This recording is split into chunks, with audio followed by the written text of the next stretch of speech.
Um, Honorable IT Minister Shri KTR Garu and my colleagues from the industry, and I think we have a lot of other representation from the industry sector, is manufacturing, pharma, or any other industry. So a very, very warm welcome to all of you. Always a pleasure and an honor, sir, to be with you, sharing the stage. And I've had this experience many times in the past, that whenever we are on the stage, always tell me, Bharani, talk less, right? But today, you don't have to be. See, that's only because I have to talk more. That's exactly the point. So today, I will not give you the chance to say that, because here and everybody who's just watching the TV want to hear more from you. I will just definitely keep that like say in mind, and I'll make sure that it's going to be a very short thing from me. So the theme is quite apt. Brand Hyderabad Future Ready. I can relate to this topic. I mean, for more than 15, 20 years since I moved back from the US.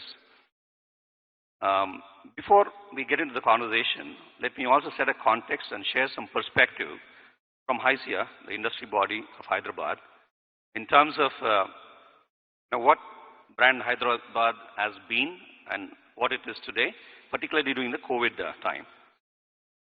Sir, we have done this, I'm sure you know this, because you were there part of the ICA Innovation Summit. We published a report by KPMG on the resilience of Hyderabad ITES industry during the COVID time. And just for the interest of the audience here, let me share that in a very quick summary, so that I'll also set a context on the brand Hyderabad. We've just had this independent kind of research done by KPMG, and what they've come out, right, is that very promising, very positive, in the sense that when we were hit by the pandemic, we were all very worried, because our business continuity planning was just not really prepared or geared up to this particular pandemic. So there were 4 stages they just looked at. One, how did Hyderabad IT industry, as compared to the other industries in India, react to the situation? How resilient was the industry? And how is the recovery process? And what the future looks like for IT industry. So with all that, I should take pride in saying, on behalf of the industry, we did phenomenally well in terms of the reaction and how resilient we were, and how the recovery process is going on. We are currently in the recovery stage. So the reaction was absolutely phenomenal, because of the entire government machinery coming together, collectively working towards the, to reduce the kind of impact that we faced. And under the leadership of Honorable IT Minister and Mr. Jayesh Ranjan and the police department, the nodal officer here, Mr. Sajjanar, all the commissioners of police of Hyderabad and Rajkonda, everybody, the health department, GHMC, everybody came together and made sure that the reaction was absolutely phenomenal, and we were very resilient, because we were able to continue our work within about, like say 1 week, moving away from the office spaces. 95% of the people were able to work from home in about 1 week to 10 days time, which was absolutely a phenomenal thing that has happened. Requires a huge round of applause to the government and industry. All the government machinery work together.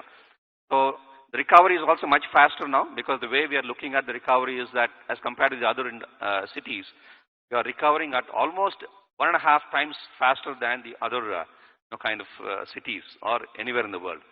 So we are very, very optimistic that, according to the report, which is again an independent kind of a survey, we will be close to a 10-digit or a higher single-digit growth this year. But having a dynamic IT minister like himself, we can even think about, and optimistically, maybe a double-digit growth even this year, and certainly more than 2 times the growth of average Indian IT industry. So thank you very much, sir. Thanks to the entire government machinery for making this happen. And we are sitting definitely in a comfortable position right now. So again, going back to the brand Hyderabad topic. So let me just again talk a little bit about what the past was. We all know, definitely have to recognize and appreciate the fact that there was a common perception, right, in the past, during the Telangana movement, that the brand Hyderabad image was impacted.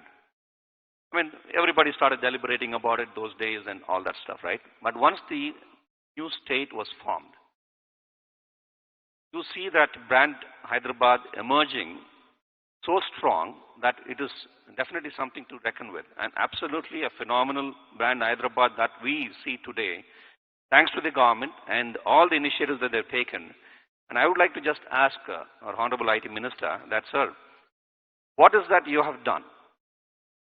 And what is that you have experienced in the whole journey of your 6 years to bring about this transformation in brand Hyderabad, right? What it was before 2014 and what it is today. Thank you, Bharani. Firstly, I apologize for showing up almost 45 minutes late. I hope you understand this happens during the election. We get pulled in multiple directions, and today, in fact, is the last day of withdrawal of all these nominations which were filed against my party's official candidate. So therefore, it took a bit of cajoling and a bit of working around my schedule to ensure some of these things go on without a hitch. So thanks for this opportunity, and thank you all for spending some time on Sunday to actually come and gather here. I really appreciate it. Now, going back to your question about brand Hyderabad, see, Bharani, I don't think any individual or any particular government can take credit for Hyderabad as a brand. I don't believe in that at all. In fact, Hyderabad is a city, if you think about it, which has a history of 430 years. So today, the Hyderabad that you see in front of our eyes is not something that was created in the last 6 years or in the last 20 years or last 100 years. It evolved over a period of 400 plus years. I am not a born Hyderabadi. I was not born here. Like you, I was born elsewhere. I was born in Karimnagar. Moved to Hyderabad in my 5th grade, I think it was, or 4th grade. And then ever since then, I've been here. Of course, like many of us, I've moved out. I went to Pune, I went to Bangalore, I went to Delhi for a bit. I studied in the US, worked there for a bit. So like many Hyderabadis today, I've also been exposed to the rest of the world. You would truly appreciate Hyderabad only when you actually go outside in other Indian cities.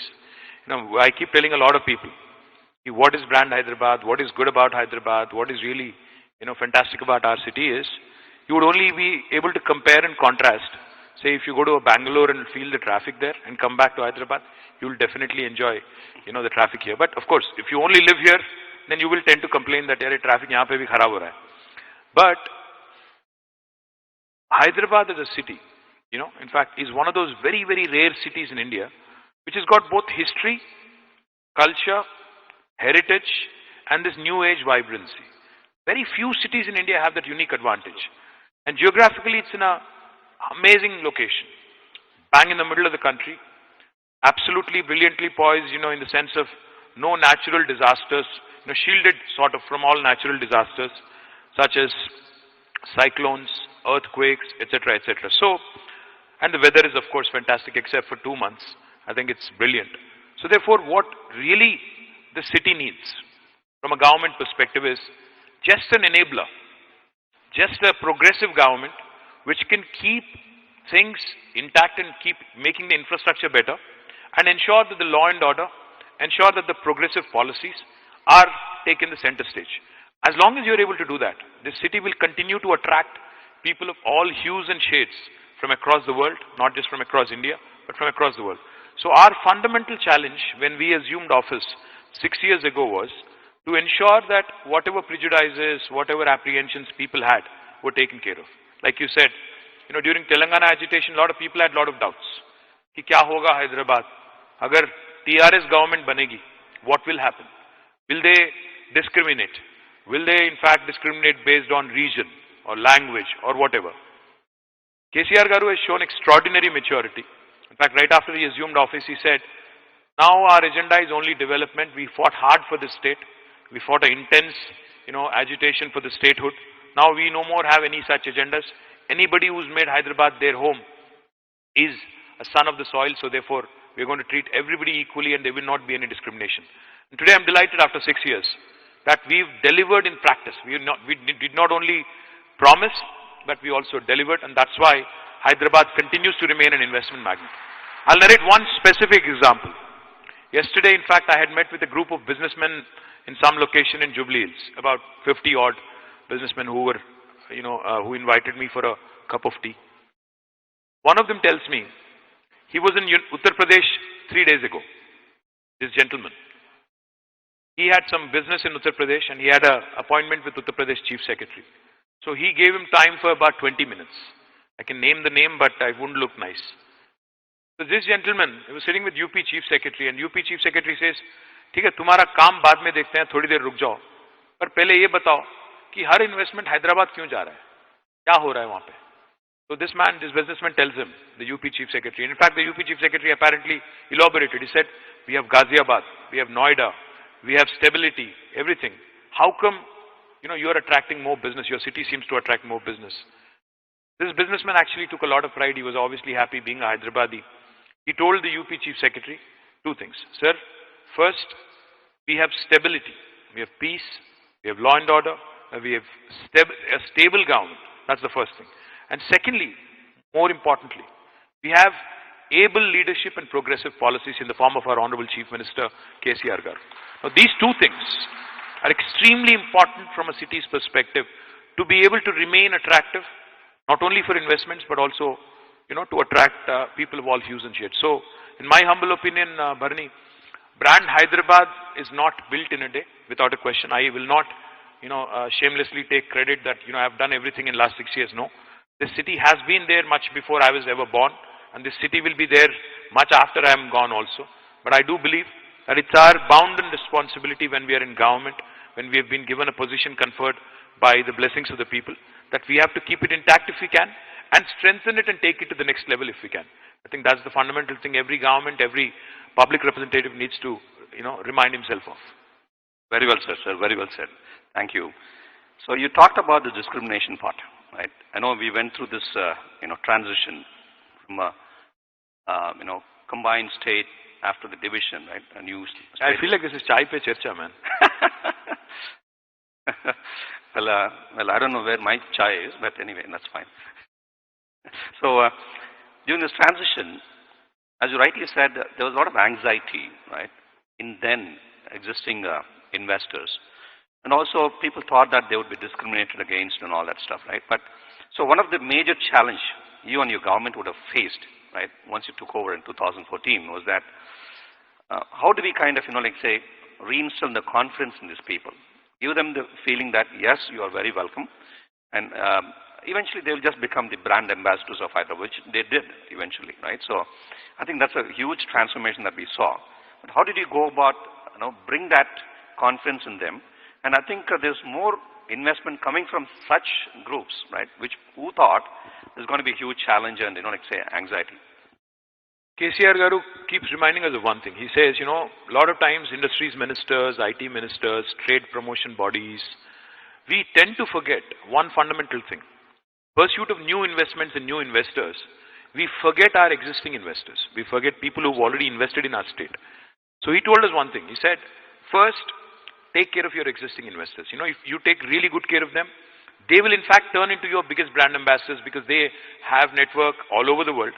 They have connections all over the world in their own business sphere. And they will continue to spread the good word and, that will catch up. It's more infectious that way.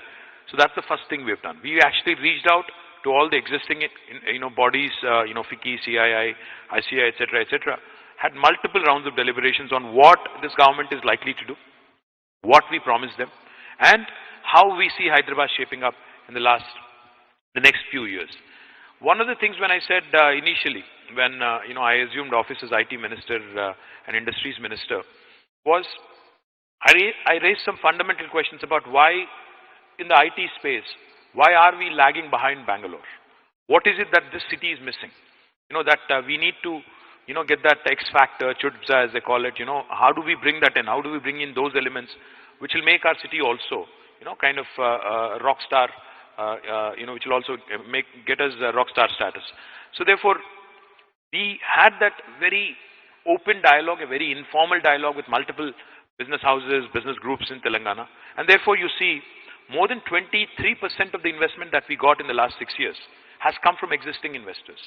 And more importantly, I think what is the testimony to Telangana's strength today is out of the 2 lakh crores of investment that have come in the last 6 years. Like I said, 23% has come from existing investors. And out of these 2 lakh crores, more than 80% actually has been converted into operational. So meaning they have operationalized and not only have expressed an intent, but also have delivered on the promise. Now this is very important from a state perspective, because even I could do a fantastic, summit, investment summit here in HICC and announce that we have gotten 8 lakh crores of rupees of investments, signed in the form of MOUs. But how much of it really gets translated depends on the government's intent, depends on the government's keenness to listen, understand, and ensure that the promises are delivered. Now that's exactly what Telangana government has done under the leadership of our dynamic Chief Minister. That's exactly why I believe the city continues to attract more and more business. Wonderful. Let me just go back to the history, sir. In June of 2014, after you just took over as the first IT minister, you had actually, arranged for a meeting with IT industry leaders in Taj Krishna. I'm sure you must be, very clearly remembering this. Many of the IT leaders here were also, part of that delegation. You kind of, articulated and you made a presentation about your vision for IT industry. Right? As you rightly said about Bangalore and why is that we're lagging behind? Why can't we be the number one, right? So we could understand your vision, right, for Hyderabad as to how we want to grow it. From 2014, the exports revenues are about close to 57,000 and odd. And today, you promised that it will just be doubled in about 5 years. So in 2020, we sit here with the numbers of 1,28,000 crores, which is an incredible achievement, right? And the HICR, the industry, we've really, feel pride to take, the step that, okay, we are also the partners in progress, right? And this achievement definitely would not have been possible unless otherwise we had a great amount of initiatives coming from you, right? And interventions from the government and the initiatives that you've taken and the vision that you had, how it's translated into action. So I want to just hear from you as to, I'm sure a lot of hard work has gone in. Just want to understand it, at least in the interest of the audience. We want to hear from you as to how did you, translate that vision to action and into reality. Bharani, I'm not trying to be modest, but the fact is, IT industry is an industry which, doesn't really require a lot from the government other than 2-3 things. 1, skilled manpower. 2, progressive policies. And 3, of course, law and order. These are the 3 important things which go into attracting IT industry. Now, in the last 5 years, when we said, it may have sounded audacious when we said initially that the current IT exports will be doubled in 5 years. Initially, it was, 57,000 crores to be precise, back in 2014-15, to where it is now 128,000. It might have sounded audacious then, but without a question, Hyderabad, had that potential in itself.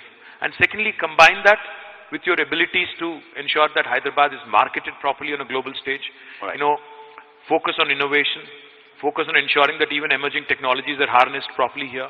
And again, I might sound repetitive, progressive and able leadership. These are the things that really go into attracting, some marquee names. Today, the most valued technology companies in the world, all top 5, have, without an exception, made Hyderabad their second home in the world, or their largest base. Absolutely. Google, Apple, Amazon, Facebook, Microsoft. See, the credit again goes to the city and its enabling ecosystem and to the fantastic manpower that we have in Hyderabad. Without a question, government of course has been a facilitator, has been an enabler, but I think bulk of the credit should go to our youngsters, to our people who have actually, moved, who've been working here, who've really given the confidence to these investors to come in, set shop, to be able to find the talent right here. For example, Micron, a large company. Initially when Sanjay Mehrotra came here, he said, I'm looking to hire about 2,500 people. I'll be, investing a certain sum. But then he tells me later, within 6 months or I think 8 months, he tells me, I think I'm going to quadruple, not even double or triple. Now that is the power of Hyderabad, that is the power of our people, to be able to ensure that we offer global solutions at scale, to the world, not just to our own. By the way, Micron is going to be the single largest SEZ in Telangana. That's the kind of promise they've made. I think they deserve a big round of applause, guys. They're the single largest SEZ in Telangana. And I think all of that has happened in the last 2 years. So kudos to them. Absolutely. I think you said it so well, sir. I think it's all going to be a collaborative effort, right, with the government being an enabler, and the industry also is working, and the ecosystem has been developed so well that I think, we are in a, not really a self-sustainable mode, but I think with the government intervention, we certainly could just take that big leap forward. So if you look at the overall investment that are actually coming into Telangana, right, as compared to the rest of the states, particularly the FDI, right, we certainly see a lot happening in Telangana, particularly for Hyderabad. And as you rightly said, progressive government is very important, and the government policies are also very, very important. And for example, this recently announced Amazon's 2.77 billion investment, the largest data center, right, is absolutely, I would say, a phenomenal and incredible kind of a news for the industry during the pandemic, to just shorten the arm for us, right? And this happens just not like a simple statement given by Amazon CEO saying that, okay, we're going to invest 2.77 billion here, right? I'm sure behind the scenes, a lot of effort, hard work, focused strategy must have gone in, right? I definitely would say that, I've said it to my lot of industry peers, that you acted as a CEO and a chief marketing officer and a chief sales officer. You've done that had many times. You went to Davos and you went to California, you went to Silicon Valley, wherever it is, name a place. You've been just like say donning that cap and then going there, doing all that stuff, right? So at least in the interest of the audience understanding, they should know as to how do you diligently pursue and the kind of perseverance that you or your government, right, puts in to be able to get these investments. And conversion ratio, one more point that I would like to mention. Investments could come, right? They would just make some statements, okay? But converting them to real, actual investments, the ratio, Telangana is rated very high, 40%, as compared to the national average of 23-24%, based on my limited analysis. But that's a huge success factor too, in terms of attracting investment. So how is that made possible? Bunny, a lot of times, in fact, a decision, an investment decision, particularly when it gets announced, there's a lot of hard work behind the scenes. In fact, with Amazon, if you think about it, our relationship started about 6 years ago. In the initial days, when Amazon was looking to set up a fulfillment center, a basic fulfillment center, they chose Bangalore first. In fact, they had come to us because these were the days in 2014 when e-commerce was still not very well understood by the tax authorities. The local commercial taxes people, the value-added tax back then which existed, the VAT regime. They'd come to us, Amazon officials, initially trying to understand how Telangana is looking at the whole e-commerce gamut.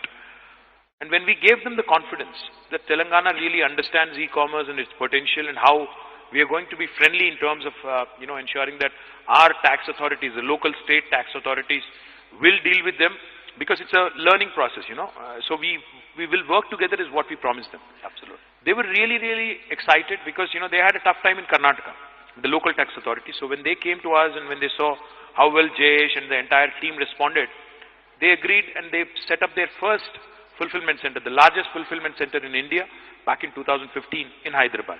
That was the beginning of the relationship. Then they were scouting for, again, a location for their own office. And we went to Seattle all the way. And we had a series of meetings, Seattle and then also in Davos and elsewhere. And then came your largest Amazon office in the world. A 3 million square foot office that you see in Gachibowli, where, because they gained confidence. Because they gained confidence in this government, in this state, that these guys actually work as partners and don't necessarily look at us as investors. So then came the largest office. And when it came to their data center, Amazon Web Services today is one of the largest, they contribute, in fact, a significant chunk of revenue to Amazon. So when they were deliberating where to put up their large data centers, once again we met in Davos and we had this discussion. And eventually, it took a bit of time, but eventually about 6-7 months of negotiations and a lot of other things with respect to incentives such as power tariffs, etc., etc. Eventually, the deal was clinched. So, sales and investment is really about relationship building. It does not happen overnight. You really have to build a relation. You really have to work on it.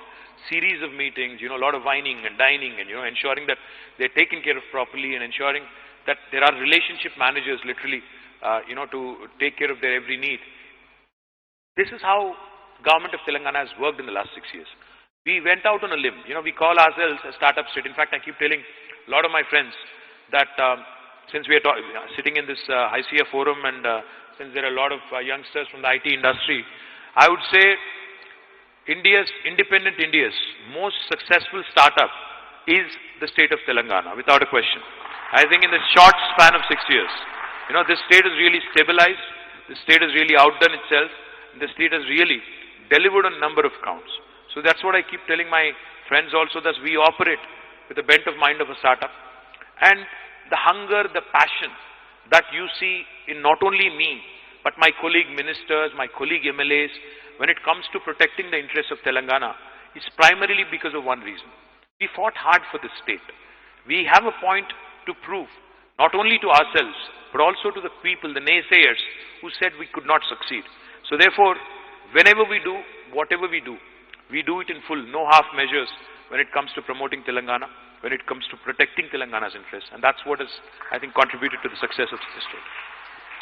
So whenever I talk to you, I always just feel that passion in you, right? Because, even the last conversation I've had with you in your office after the new executive committee members of ICA took over, the very first thing that you mentioned about is, Barney, we want to just kind of, do something to the student community.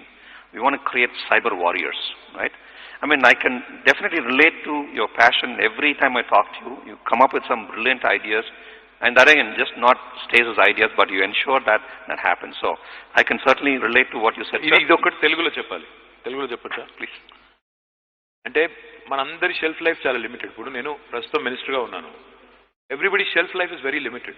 As a politician, you're the current president of ICA. I'm sure your shelf life is also limited. There's somebody who's going to follow suit next. Mana shelf life limited అని తెలిసినప్పుడు నేను మినిస్టర్గా ఓ 4 కొబ్బరికాయలు కొట్టానా, ఓ 2 రిబ్బన్లు cut చేశాను అనుకుంటే waste. అలా నాలా వస్తారు, నా తర్వాత వస్తారు, నాకంటే ముందు కూడా ఉంటారు. కానీ అల్టిమేట్గా నేను ఇక్కడ ఉన్నప్పుడు ఏం చేశాను, ఏమైనా చేయగలిగానా లేదా? You go back home with the dinner satisfaction. And unless you do things with passion, you will not be able to deliver. నేను ప్యాషన్ లేకుండా ఏదో మామూలుగా కూర్చుంటాను, వచ్చానంటే వచ్చాను, పోయానంటే కుదరదు. So that's exactly what I believe in, and therefore you see that in me.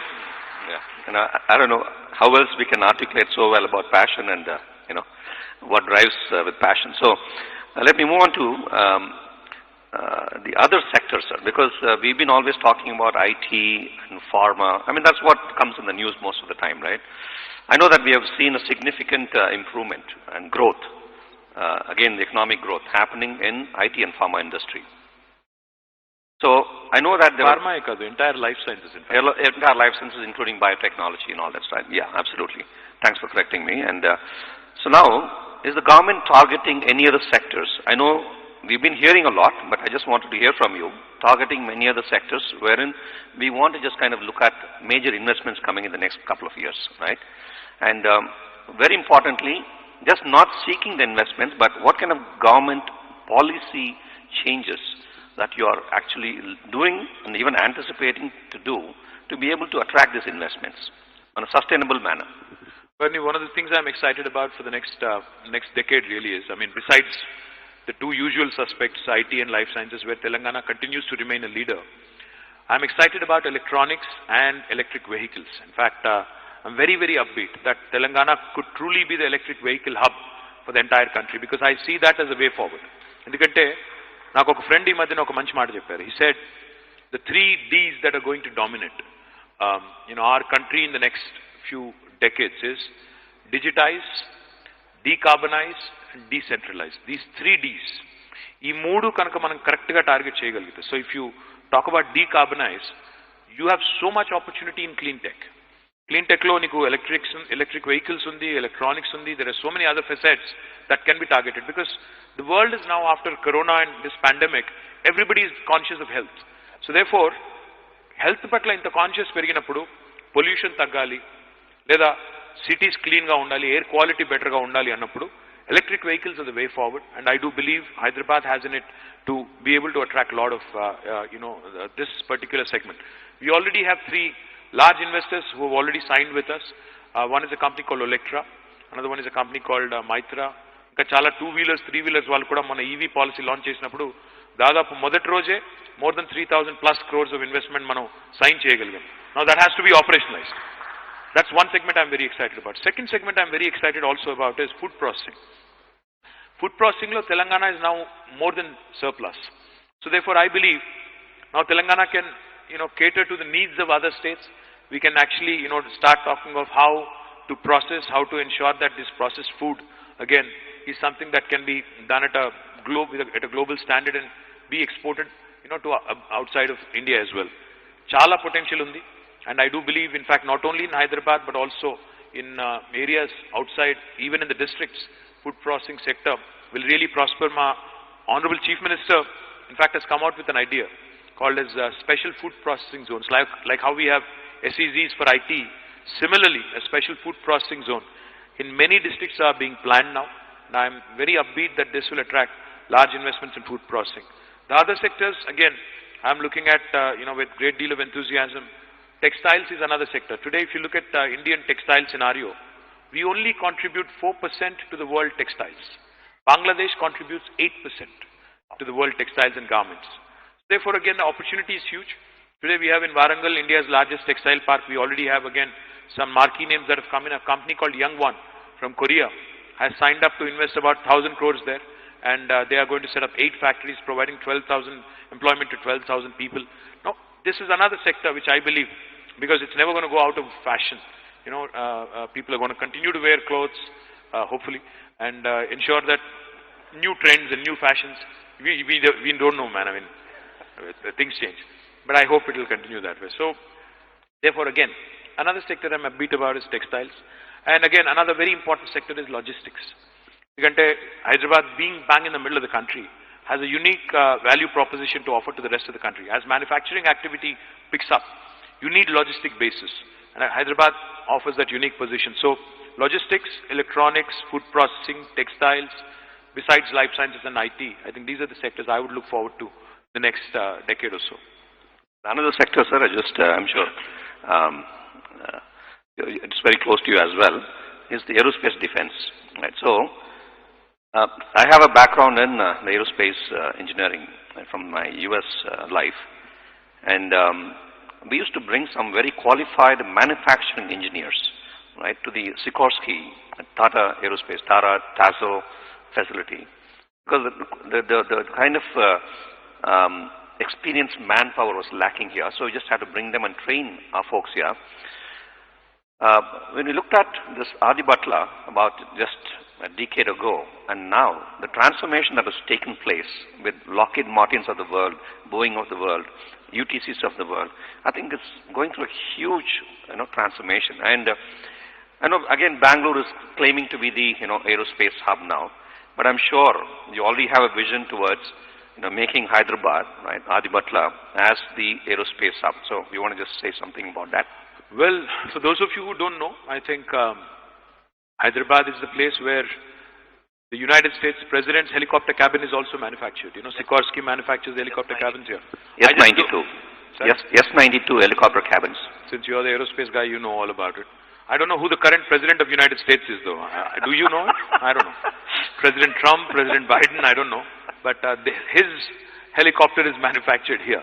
So that goes to show you again that this city really has in it. I thought you were not asking me about the current strength, so I didn't mention aerospace and defense. But India's largest private missile manufacturing facility, private factory, in fact, in the private sector, is also established here. It's Kalyani Rafale. It's also in Hyderabad. And of course, we have a large defense ecosystem. More than 10 PSUs in defense sector who are already headquartered here, since the last few decades, which has spawned out large ecosystem of small and medium enterprises in defense and aerospace industries. So I see again more than 1,000 small and medium companies who are in this space. In fact, I don't know if that gentleman is here, but there's a guy called Chandrasekhar who runs a company called Azad Engineering. Again, he's bagged a massive order recently, from one of the large multinationals, and he's looking to grow his business. I'm talking a few $100 million. So these are the kind of small and medium players I'm excited about. Because the large names will come in anyway, the Tassels, the Boeings, right, the Sikorskys.